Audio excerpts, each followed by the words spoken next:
Apa ngaji teh ngasah jiwa supaya jiwa kita teh hidup, karena boleh jadi dengan aktivitas yang sangat padat begitu ya, hati kita teh kering. Nah, sama ngaji dikasih makanannya.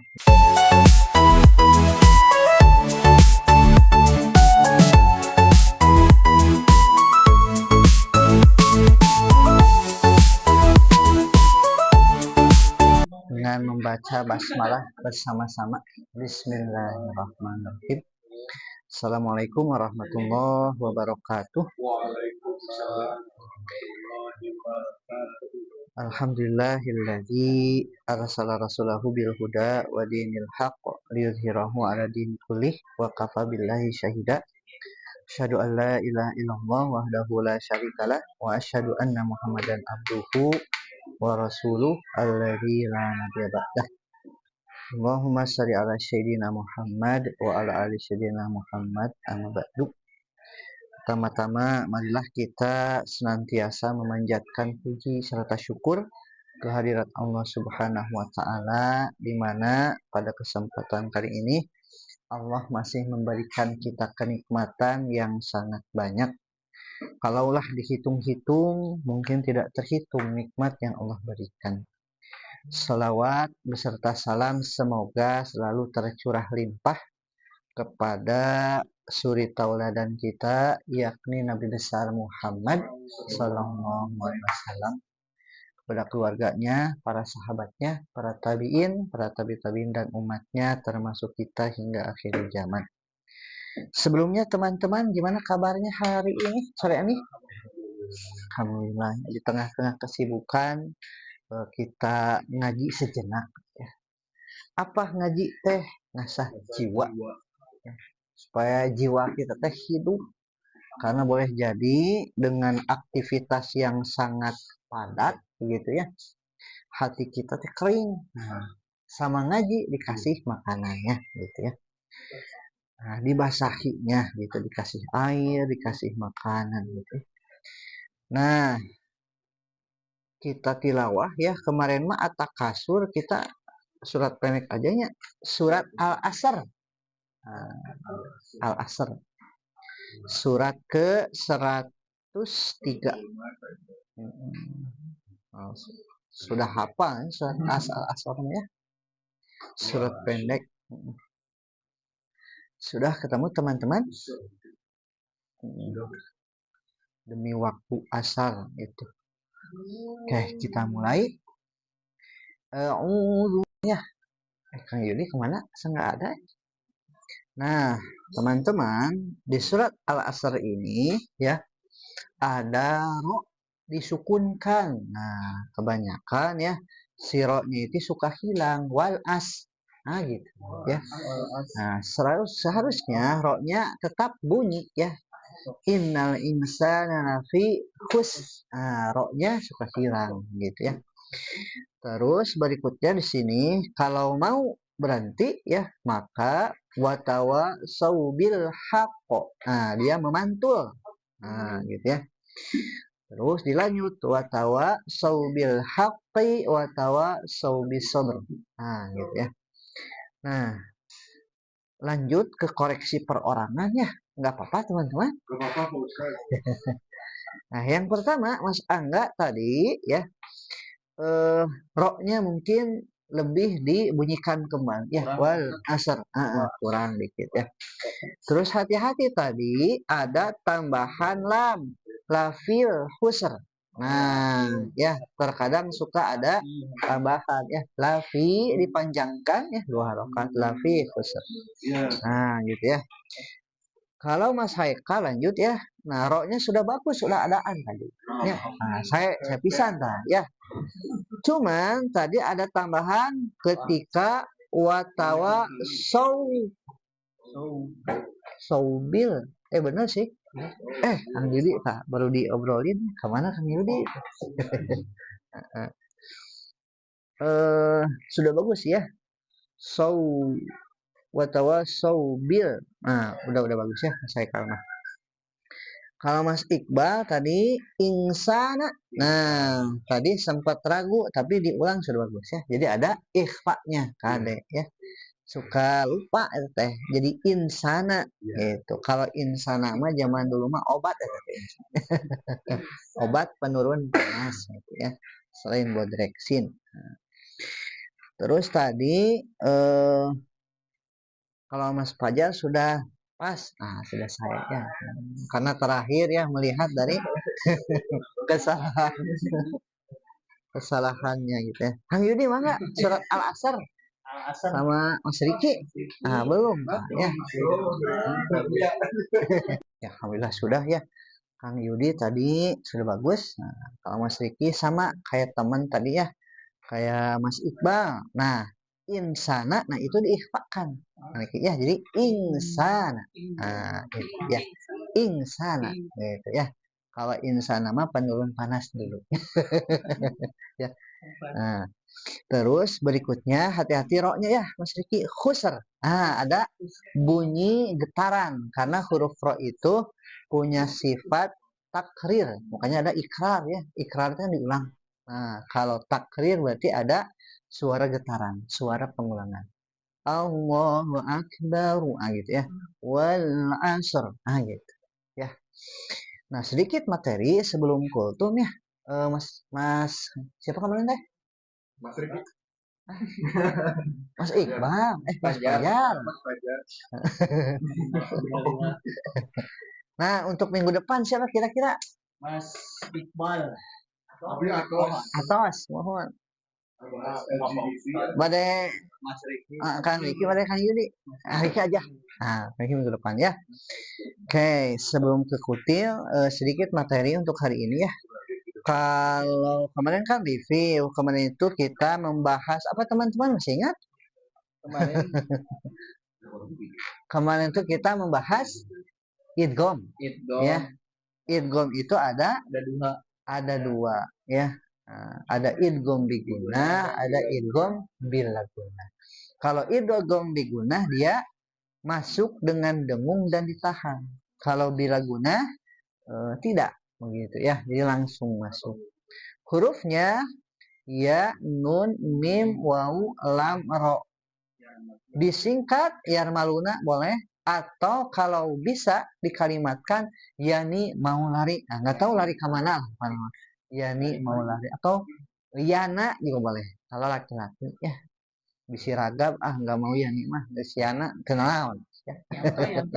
Yanto nggak ada huruf to. Yana aja atau Yono lah ya. Kalau Yanti ada to-nya, letak kade. Nah, sekarang kita membahas sedikit iklab. Iklab itu dalam bahasa menukar, mengubah gitu ya. Memindahkan sesuatu dari tempatnya. Dalam istilah qalbun nuni sakinati awitanwini mimman bigunatin ma'al ikhfa. Mengubah nun sakinah atau tanwin menjadi mim ketika bertemu dengan ba. Contohnya ya, wa amma man bakhila. Nah, itu ya, wa amma man. Nah, ya. Jangan dibaca wa amaman. Kalau wa amaman dia izhar ya. Atau wa amamam ya. Nah, mab ke ba, nah itu juga tidak boleh ya.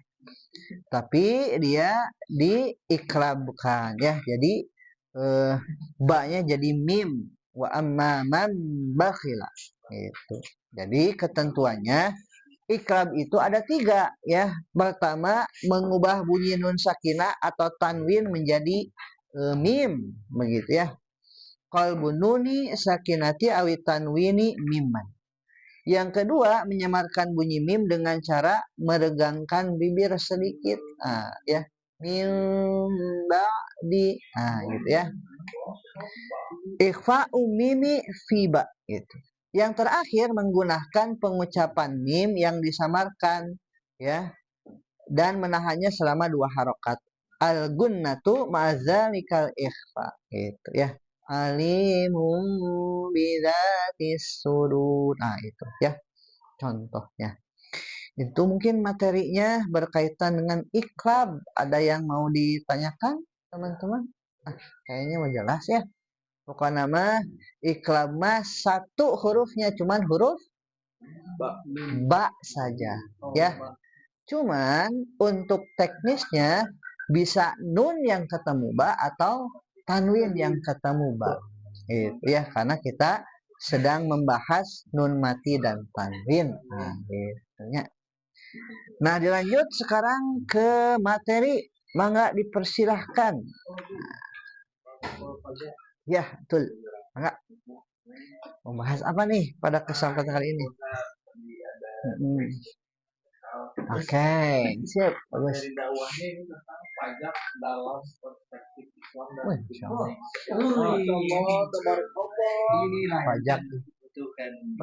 Kita lagi kejar pajak ya. Jamaah yang dirahmati oleh Allah. Mau jamaah. Hampir setiap hari kita bersentuhan dengan pajak. Mau dirasa atau enggak ya?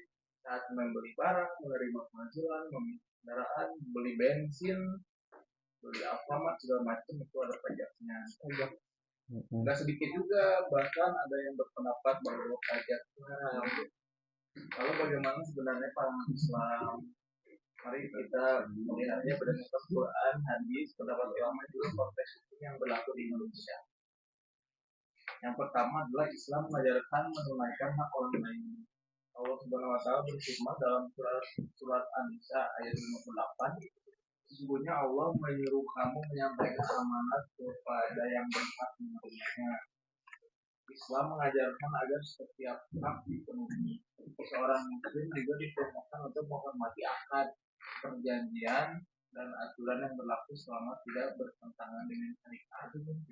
Rasulullah SAW bersabda dari hadis riwayat Abu Daud, kaum muslim terikat dengan syariat-syariat perjanjian mereka. Yang kedua, pajak berbeda dengan zakat. Sering muncul pernyataan kalau sudah bayar zakat, mengapa harus bayar pajak? Karena fungsi keduanya memang berbeda.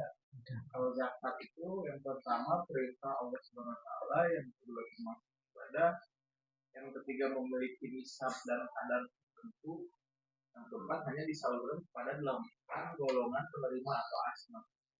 Kalau pajak itu yang pertama kewajiban sebagai warga negara, yang kedua diatur oleh negara melalui undang-undang, yang ketiga digunakan untuk membiayai kepentingan umum seperti pendidikan, kesehatan, infrastruktur, keamanan, dan pelayanan publik.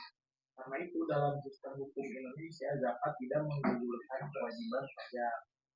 Yang ketiga, benarkah pajak itu haram? Di media sosial sering beredar pernyataan bahwa pajak itu haram karena disamakan dengan maks, yaitu pungutan yang disebut dalam hadis Rasulullah SAW. Beliau bersabda, pemungut maks tidak akan masuk surga. Namun, para ulama menjelaskan bahwa maks pada saat masa Nabi yang telah lalu itu adalah pungutan yang dilakukan secara zolim. Bukan zolim juga, maksudnya. Kita zolim juga. Tanpa aturan yang benar, bahkan menjadi alat pemerasan terhadap masyarakat dan para pedagang. Karena itu, banyak ulama yang sepakat bahwa pungutan yang zolim adalah akan tetapi para ulama kontemporer juga menjelaskan bahwa pajak negara modern tidak selalu sama dengan maks. Mereka membedakan keduanya berdasarkan tujuan, mekanisme, dan dasar hukumnya. Apabila pajak dipungut berdasarkan aturan yang sah, digunakan untuk kemaslahatan umum, tidak dilakukan secara sewenang-wenang, maka banyak ulama yang memperbolehkannya sebagai bagian dari kebutuhan penyelenggaraan negara. Dengan demikian, menyatakan bahwa semua pajak pasti haram tidak mencerminkan adanya perbedaan pendapat atau ikhtilaf di kalangan ulama. Yang keempat, hukum pajak di Indonesia. Di Indonesia, pajak merupakan kewajiban yang memiliki dasar konstitusional. Pajak pasal 23A Undang-Undang Dasar Negara Republik Indonesia tahun 45 menyatakan pajak dan pungutan lain yang bersifat memaksa untuk keperluan negara diatur dengan undang-undang. Peraturan teknisnya kemudian diatur dalam berbagai undang-undang, termasuk Undang-Undang Nomor 7 Tahun 2021 tentang harmonisasi peraturan perpajakan. Karena itu, bagi setiap orang yang telah memenuhi syarat sebagai wajib pajak, membayar pajak merupakan kewajiban menurut hukum Indonesia. Sebagai Muslim, kita juga diperintahkan menaati pemimpin dalam perkara yang ma'ruf. Rasulullah Shallallahu Alaihi Wasallam bersabda, wajib atas seorang Muslim untuk mendengar dan taat dalam perkara yang ia sukai maupun yang ia benci, selama tidak diperintahkan berbuat maksiat. Nomor 5, amanah bagi rakyat dan pemerintah. Islam bukan hanya membebankan kewajiban kepada rakyat, pemerintah dan setiap pengelola keuangan negara juga memiliki amanah yang besar. Pajak yang dipungut harus dikelola secara jujur, transparan, dan benar-benar digunakan untuk kepentingan masyarakat. Rasulullah SAW bersabda, setiap kalian adalah pemimpin dan setiap kalian akan dimintai pertanggungjawaban atas apa yang dipimpinnya. Karena itu jika ada penyalahgunaan anggaran, korupsi atau pengelolaan yang tidak amanah, hal tersebut merupakan pelanggaran terhadap syariat dan hukum Islam.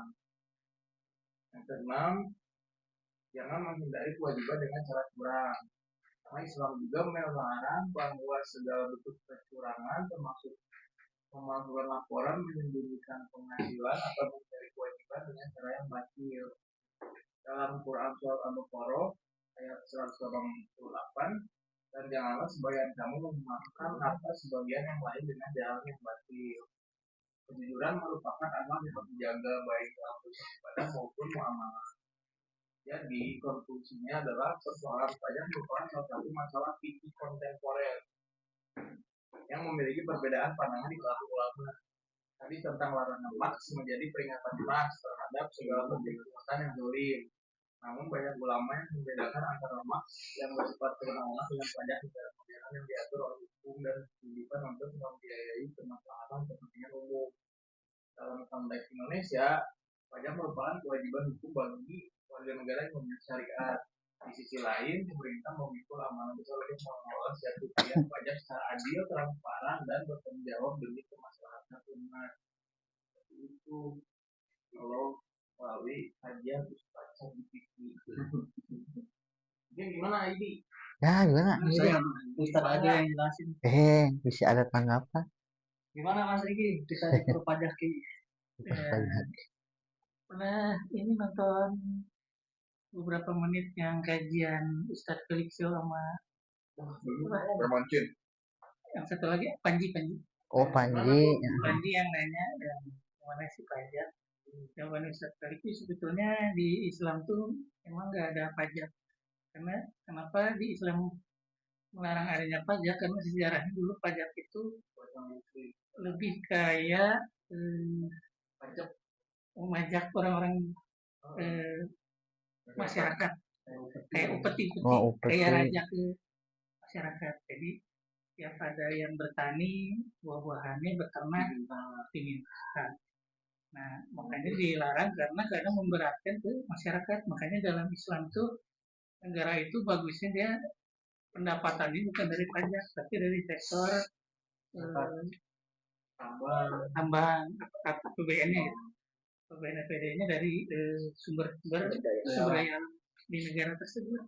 Jadi makanya pajak itu tidak diwajibkan di Islam karena dalam pelaksanaannya manusia kadang melenceng dari awalnya tidak sesuai. Tadi harus apa? Pajak itu ke perbuatan yang baik ya, tapi pelaksanaannya kebanyakannya enggak. Makanya di Islam itu memasukkan di negara itu lewat sumber daya alam tersebut pemasukannya. Orang bijak bayar pajak. Makanya dalam Islam pajak itu bukan pajak. Makanya dalam Islam itu yang diambil itu sebenarnya orang kaya doang. Dikasih jalan. Jadi sih paham yang disampaikan sama Mas Fajar. Pandangan Ustaz sendiri nih ya. Hukum pajak itu seperti apa Ustaz? Apakah sepakat dengan apa yang disampaikan Mas Fajar atau misalkan Ustaz punya sudut pandangan lain gitu kan? Berat. pajak kan sama rata gitu, miskin sama Iya. kaya. Sedangkan yang kaya kadang bisa cicil Iya. juga bayarnya, itu yang miskin ini nah gitu. Betul. Ada yang lain dulu, Mas Eka? Ya masih saya kami yang dulu. Mas Eka itu. Ya kalau dari yang kata Mas yang kadang orang kaya mah nggak orang kaya mah bisa ngakalin pajak. Malah itu transparan Beki, di undang-undang itu ada bahwa DPR pejabat negara itu pajaknya dibayar oleh negara, artinya pajak itu kita yang bayar. Pajak itu kita yang bayar. Di akaran itu. Cuman kalau berdasarkan pribadi sebelum ke Pak Ustadz gitu, Kak Yudi, pandangan pribadi bukan berdasarkan pribadi. Kalau buat pribadi saya gitu ya, sebagai masyarakat mungkin yang tergolong ke menengah, masyarakat menengah gitu kan, pajak sebenarnya nggak ada masalah untuk membayar pajak bagi saya gitu, asal outputnya itu jelas transparan. Misalkan kita bayar pajak tapi negara ngasih misalkan pendidikan gratis, terus ngasih jalan mulus, terus ngasih kesehatan murah, itu aman. Cuman kan sekarang mah kita bayar pajak, keluarnya adalah iuran BPJS. Yang dimana kita harus bayar juga. Bayar lagi. Udah pajak berarti. Benar. Terus yang keluarnya MBG, dimana MBG kalau anak saya nggak suka, itu kan jadi nggak makan akhirnya mubazir. Nah, jadi kalau sebelum ke Pak Ustadz, tuh dari saya mau Pak, pajak itu nggak masalah, ini juga sesuai dari rakyat untuk rakyat. Apa namanya transparan, transparan. Terus kalau mengutip ke ini Pak Ustadz ada kalau Muhammadiyah salah satu organisasi terbesar di dunia itu kan, mereka itu kenapa bisa kaya bukan dari pajak, kekayaannya itu sampai 454 triliun, di mana salah satunya itu membangun ekosistem usaha kayak usaha mandiri kayak rumah sakit, sekolah, segala macam. Hasil usahanya itu tuh dia dibuat aset wakaf produktif, dan misalkan berapa hektar jadi yang pertanian perkebunan, hasilnya ntar diputer infus bentar, akhirnya hasilnya diputer. Terus ada juga gerakan filantropi umat, jadi kayak kemarin lihat tuh kurban Pak Ustadz, Muhammadiyah itu kurbannya sampai 1 RW ribuan, ratusan kambing.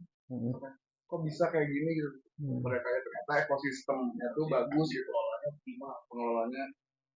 Nah, kesimpulannya gitu ya menurut saya, Islam itu mengajarkan yang benar gitu supaya kita bisa kaya, apalagi Indonesia yang udah kaya sumber daya alamnya. Kalau misalkan dimanfaatkan dengan baik, transparan, kita juga kaya pasti rakyatnya gitu. Gitu sih tanggapan saya. Saya juga sependapat sih sebenarnya. Jadi nggak masalah gitu bayar pajak. Ya. Kalau selama kan waktu itu benar gitu. Betul. Kitanya jalan kan jadi bagus gitu. Kan di Jawa Barat kita alhamdulillah lebih enak ya. Rasa gitu ya dibanding punten nih provinsi lain gitu kan. Iya. Meskipun kita juga Jawa Barat belum semua ya. Belum semua. Tapi kan seenggaknya di Garut juga aku kadang-kadang pakai motor bagusnya jalan. Kerasa lah gitu. Jadi bayar pajak motor pun atau misal kita transaksi pun kita juga nggak pernah ngerasa lebar lah gitu ya, nggak apa-apa, meskipun yang mungkin aku belum tahu secara jelas gitu kayak syariat Islam itu memandang perpajakan ini seperti apa harusnya, maksudnya sebetulnya gitu kan. Gitu itu kita kalau menurut saya aman-aman aja bayar, tapi meskipun saya belum tahu sepenuhnya hukum secara Islam seperti apa. Tapi sejauh ini secara umumnya sih kerasa manfaatnya. Jalan jadi masa enggak ya? Masa enggak banget. Ada yang pajak. Pajak. Setuju aja sama Ayun lah ya. Ya cuma kan hasil dari pajak ya seperti ini. Kan beda kalau di sama ada Baitul Mal mungkin yang besar. Cuman kan tidak bisa diterapkan mungkin di sini karena Islam. Ya bukan berlandasan Islam dan lain-lainnya. Kalau untuk demi kemaslahatan bayar pajak itu menurut saya nggak apa-apa sih, oke aja, karena kan dimana pun ini bijak di situ kita yang dipaksa bayar pajak. Itulah Pak Ustadz, menurut saya mah aman-aman aja selagi distribusinya betul, bagus, transparan. Soalnya beda kan ya pajak daerah sama pajak pusat gitu. Yang kerasa sih untuk saat ini alhamdulillah mungkin karena pemimpinnya juga udah mulai aware terhadap itu kayak Kang Deddy sama bagusnya sebenarnya bagusnya udah bagus dibanding bukan Farid iya bisa ya di sana kalau sakit pacaran ya itu bermanfaat juga kalau asli di dekat rumah sama paling ini pajak itu yang penarikan pajaknya yang harus yang sektor-sektor atau yang benar gitu kayak misalkan pada penghasilan oke lah. Sekarang di berita Pak dia pesepeda mau dipajak. Ada harta warisan mau dipajak. Terus BPJS yang di atas 50 juta mau dipajak. Misalkan orang di PHK nih, berarti kan penghasilannya dari BPJS kerjaan. Udah mau di PHK dipajak si uang nanti. Itu kan zolimnya. Udah mau orang kita nyari kerja nggak dibantuin sama pemerintah juga jali ke PH-nya perlu direvisi beberapa halnya gitu. Nah, terus tadi yang ada Ayudi mau jadi WNA kan kemarin presiden pidato nih silakan pergi aja ke luar negeri ternyata harus bayar. Kalau kita jadi WNA harus bayar 5 juta. Tapi setelah kita jadi WNA pengen beli WNI bayar 65 juta. Bayar dong. Pas masuk lagi berat ya. Kalau kita ngekos mau keluar kos kita harus bayar. Sekarang mendapat bisa nih Mas Iqbal ada? Mas Iqbal dulu ada? Saya.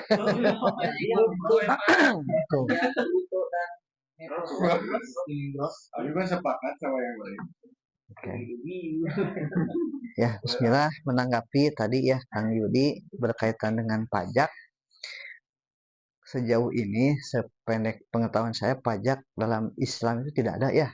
Tidak ada. Cuman di Indonesia itu ada, pasti ada cikal bakalnya gitu ya pajak itu. Dan yang pasti dulu juga ada para ulama Islam yang menyetujui adanya pajak gitu. Untuk kepentingan tertentu lah umum gitu ya, kemaslahatan. Nah, saya juga sependapat dengan teman-teman kalau si pajaknya jelas gitu ya, dipungutnya ke siapa, nah itu bisa membawa kemaslahatan. Perlu diketahui teman-teman bahwa di Indonesia ini ada orang yang kaya banget gitu ya, menengah ke bawah dan miskin. Nah, ini tuh tidak seimbang. Makanya ada yang miskin banget, bahkan makan juga susah gitu ya. Kalau yang kaya banget itu kan ketika misalnya ada acara nih ulang tahun, kan itu dirayakan dengan megah gitu ya. Bahkan boleh jadi disiarkan gitu. Tapi ada yang rakyat miskin gak ingat lahirnya kapan gitu ya, karena makan juga susah gitu ya. Makanya ada referensi begitu, info bahwa ada salah satu lembaga yang dia itu kalaulah Indonesia itu ada pajak penghasilan khusus buat orang kaya banget gitu ya, jangan banyak-banyak 1% saja gitu ya, maka orang Indonesia itu sejahtera, tidak ada yang kelaparan. Nah itu setuju begitu ya. Jadi memang pajak itu ditujukannya harus jelas, dipungutnya harus jelas gitu ya, biar apa, membawa maslahat. Dan ini memang perlu orang-orang yang capable gitu ya, berintegritas gitu. Jangan sampai pas awal-awal, wah saya kalau jadi pejabat mau istilahnya mah apa, menjadi perubahan, agent of change gitu. Tapi pas masuk gitu ya, geningan sama saja gitu ya. Nah ini perlu ada orang-orang yang komitmen gitu ya. Nah mungkin teman-teman ya kan, teman-teman masih muda gitu ya, 30 ke bawah lah gitu ya, paling yang 30 ke atas saya kan 30 tuh, yang 30 ke bawah masih ada kesempatan gitu ya. Boleh ikut politik gitu karena kebijakan semua itu ditentukan sama politik gitu. Makanya kita jangan membenci politik begitu. Betul. Ya, harus aware gitu ya. Kang Deddy juga itu kan kenapa bisa sekarang menang, kan beliau berpolitiknya tuh lama gitu ya. Bahkan di apa istilahnya mah sama orang-orang teu difitnah, dicaci maki, musyrik gitu ya. Bahkan ada tokoh-tokoh oknum gitu ya. Kan kalau ulama mah tidak akan mungkin mencaci maki, tidak akan mungkin gitu ya. Oh, ente mah Kang Deddy mah cenah Sunda Wiwitan kan gitulah ya. Nah, tapi kan ternyata ya sekarang kebuktian gitu kan ya, baik lah, bagus. Bahkan jalan juga apa bararagus lah gitu di zaman sekarang tuh. Bahkan saya yang istilahnya mah kerja di kantor tuh bagian jalan, memang penekanan dari Kang Deddy teh harus bagus lah, harus benar, diawasi segala macam gitu, mulai dari perencanaan gitu ya. Makanya itulah ya, saya juga setuju adanya pajak kalau dia itu jelas peruntukannya, dan setuju juga kalau ada pajak penghasilan buat orang yang kaya banget. Gitu. 1%, weh. Yang kaya banget gitu. Ya, kalau yang menengah ke bawah malah pajak biasa weh gitu. Ya, jangan pajak penghasilan gitu. Karena kalau orang kaya banget berarti 1% aja kan, kekayaannya kan triliunan. Ya, itu. Faktanya Indonesia itu kan negara paling kaya Paling kaya sumber daya alam. Tapi presentasi pemasukan negaranya 85% dari pajak. Tapi angka kemiskinannya pun tinggi. Karena ada kan ada yang bermain di situ. DSI-nya. Gitu. Ini harus ada orang-orang yang kayak teman-teman yang aware, yang peduli. Harus dirubah nih gitu. Ya, seperti itu. Iya, kalau saya belum ke jalan. Demo mana? Jadi yang kecil-kecil dulu. Karena kan melihat kemungkaran itu kan ada 3 hal gitu ya. Kalau punya kekuasaan, dengan kekuasaannya, dengan tangan gitu ya. Kalau tidak bisa dengan lisan. Nah, saya bisanya lisan gitu ya. Tapi bicara di forum-forum. Orang miskin nggak boleh ngelawan orang kaya, kalah pasti. Orang kaya melawan pengusaha atau pejabat bangkrut. Itu prinsipnya di Indonesia. Oh gitu. Orang miskin nggak boleh ngelawan orang pejabat, pengusaha. Kalah pasti. Kalau orang kaya ngelawan penguasa bangkrut. Kan bahaya itu kan sebenarnya kalau udah kayak gitu kita nggak ada yang bisa ngelawan. Yang bisa. Cuma Allah Subhanahu wa Ta'ala. Tapi dunia kabar baiknya Nabi Isa tuh udah turun di malam. Oh gitu. Kondisinya seperti itu. Iya. Kan akhir zaman saya hidup dikubur. Betul. Apakah ini sistem PKI? Saya ngomong pakai hari, saya pakuin dulu dikit. Takon. Boleh jadi sama rata. Bahkan sekarang nggak sama rata ya. Iya, bahkan kaya makin kaya. Sama ratanya. Bahkan menengah juga jadi miskin sekarang teh. Ya.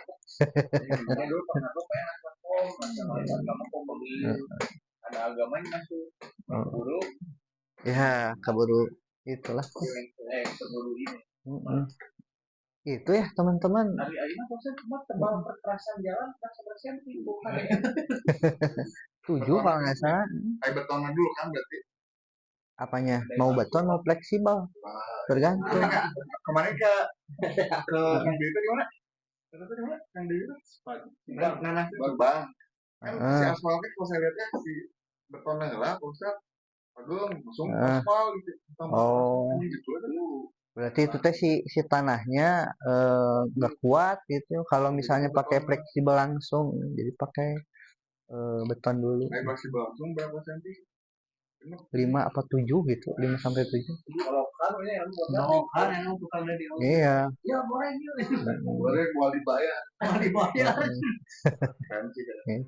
aman Ustaz, informasinya dari itu. Apanya? Dari dinas PU-nya aman. Aman. Ada berarti saja Jabar. Emang kalau kesini belanja sebuah sana. Iya.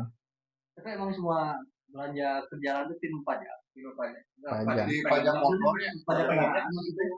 Pajak di pajak situ. Pajak kendaraan semua hadinya gitu. Sebenarnya pengelolaan mah kemana Pak Bapenda sama Bupati. Tapi ya di ini pajak jalan mah di pajak jalan mah di motor kendaraan sebenarnya gitu. Tapi pajak mobil motor harus ke jalan. Jembatan biar sebanyak satu.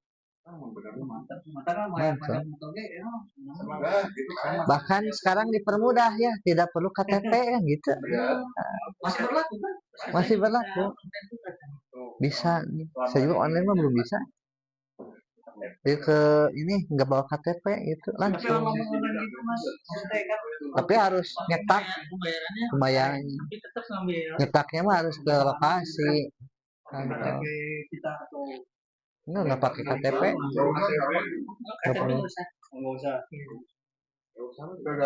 Udah gampang. Berapa dah?